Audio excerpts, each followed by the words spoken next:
Salam sejahtera sahabat terkasih yang dikasihi Tuhan.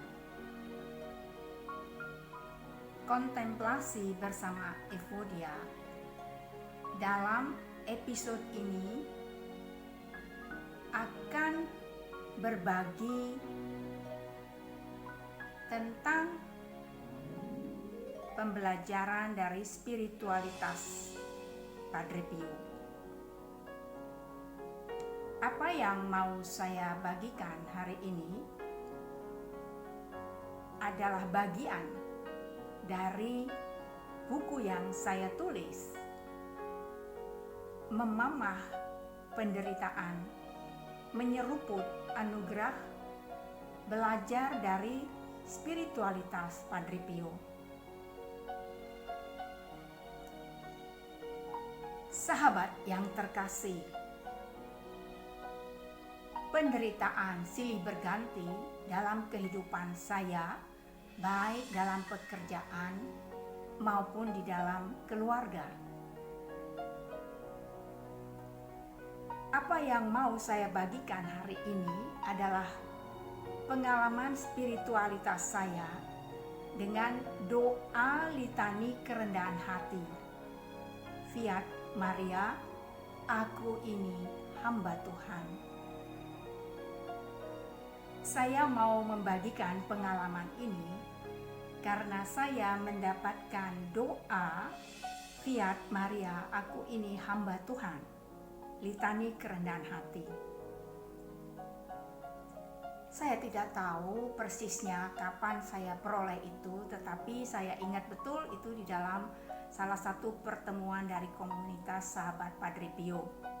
Sejak itu maka saya terus mendaraskan dan mendoakan doa litani kerendahan hati tersebut. Setiap hari saya mendoakan tanpa saya memamah apa sesungguhnya di balik doa-doa itu.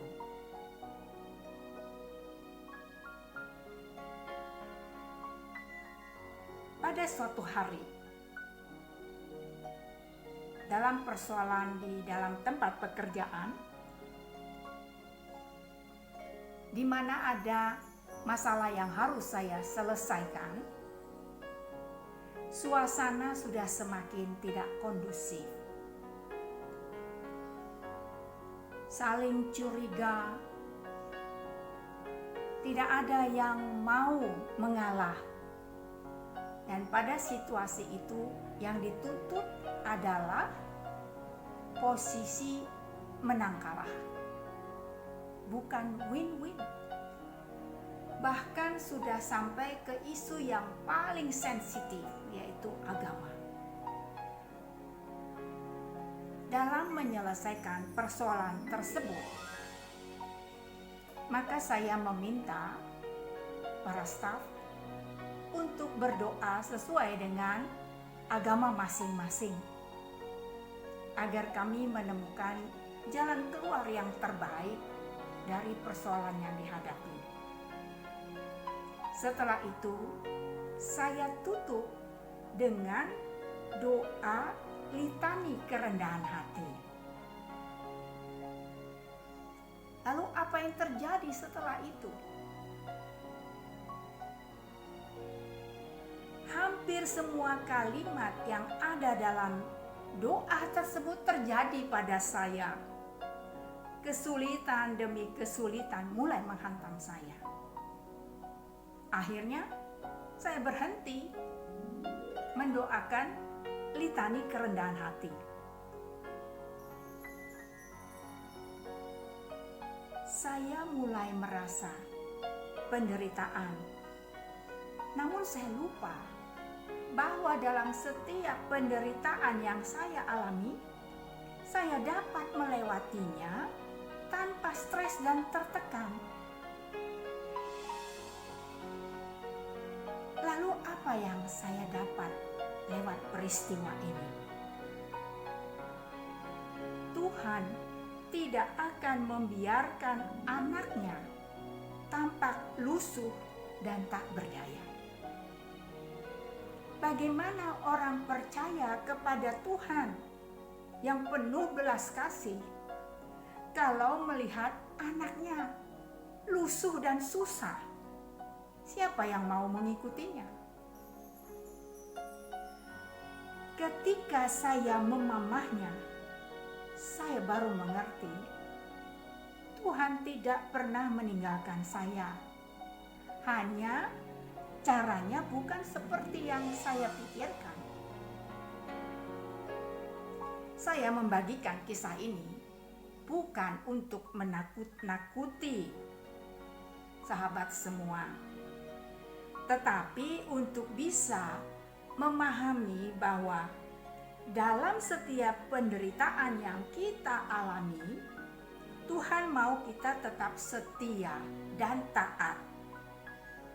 Tidak mencari solusi lain selain datang kepadanya seperti Bunda Maria yang mengosongkan dirinya dengan mengatakan, "Aku ini hamba Tuhan, terjadilah padaku seturut perkataanmu." Sahabat yang dikasihi Tuhan,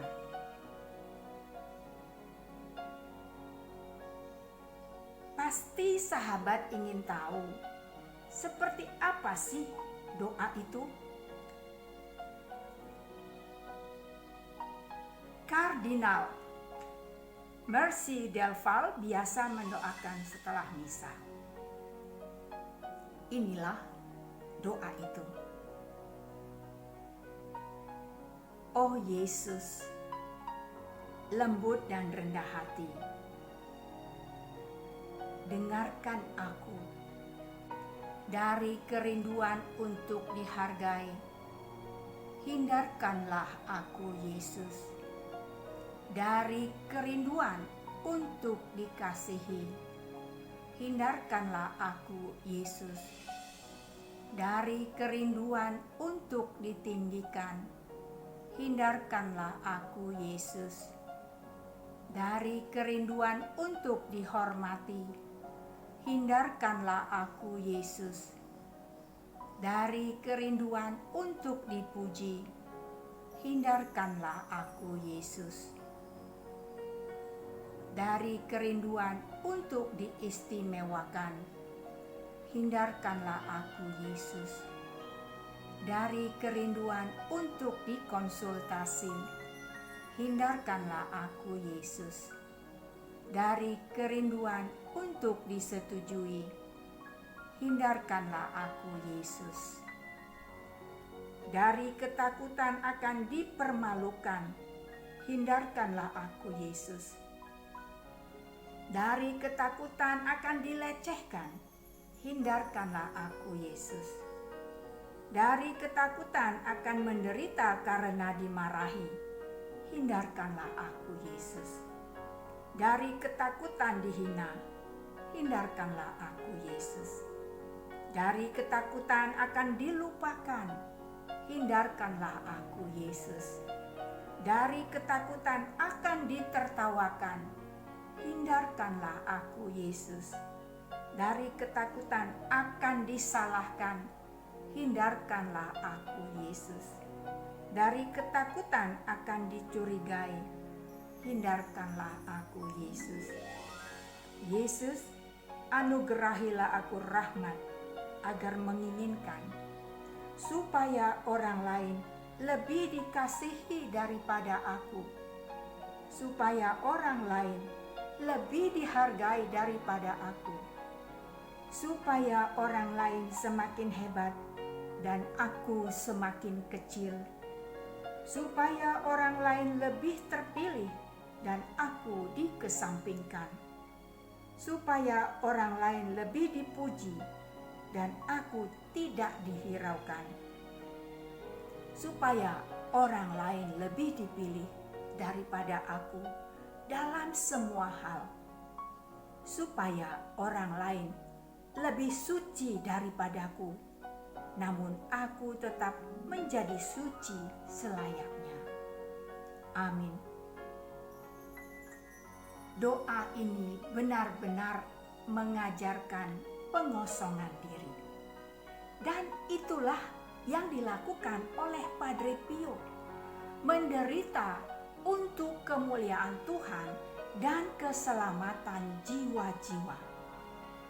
Dia terus merindukan orang-orang untuk bertobat, dan dia memberikan waktunya lebih dari 15 jam sehari untuk mendengarkan semua pengakuan para peniten. Bahkan dia sering tidak makan dan menunda pelaksanaan perayaan Ekaristi Kudus demi keselamatan jiwa-jiwa yang datang padanya. Semua yang datang padanya pulang dengan sukacita atas belas kasih Allah, entah itu lewat doa yang terkabul atau kesembuhan dari penyakit atau mukjizat lainnya. Lalu bagaimana dengan kita semua dan saya?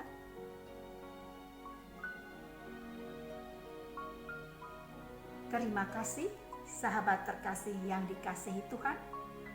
Sampai bertemu kembali dalam episode berikutnya. Tuhan memberkati. Salam Padre Pio. Pray, hope, and don't worry.